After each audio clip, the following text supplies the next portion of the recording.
ప్రజాస్వామ్యంలో భావ ప్రకటన స్వాతంత్ర హక్కు అనేది ఇవ్వబడింది ఎందుకంటే ప్రతి అంశం మీద చర్చ, ఆ చర్చ ద్వారా ఓ పరిష్కారం అన్నట్టు.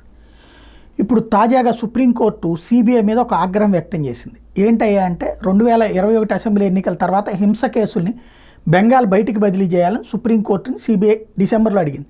లేదంటే సాక్షుల్ని భయపెట్టే అవకాశం ఉంది, బెంగాల్ కోర్టులో శత్రుత్వ భావంతో కూడిన వాతావరణం నెలకొంది అని. దాని మీద సుప్రీంకోర్టు సీరియస్ అయింది. అట్టెట్లా మాట్లాడతారు మీరు, మొత్తం న్యాయ వ్యవస్థనే ఇట్లా అంటున్నారు. ఇక్కడే ఆలోచించాల్సింది, ఇవాళ న్యాయ వ్యవస్థ ఇప్పుడు ఫర్ ఎగ్జాంపుల్ బెంగాల్లో జరిగేది ఏంటి, కోర్టులోని లాయర్లే తృణమూల్ కాంగ్రెస్ మనుషులు అయ్యి ఉంటున్నారు. కోర్టుల్లో సాక్షుల్ని రానియట్లా, భయోత్పాతానికి గురి చేస్తున్నారు. అక్కడ చెప్పే ధైర్యం ఎక్కడ ఉంటుంది? వివిధ రాష్ట్రాల్లో ఈ పరిస్థితి వస్తుంది. రాజకీయ పార్టీల తరపున లాయర్లు కార్యకర్తలాగా పనిచేస్తూ అవతల ఉన్నటువంటి వాళ్ళని దబాయించేస్తున్నారు. మ్యాజిస్ట్రేట్ల దగ్గర కూడా హడావిడి చేస్తున్నారు. ఆ వాతావరణాన్ని కంట్రోల్ చేసే సిస్టమ్స్ లేవు ఇప్పుడు.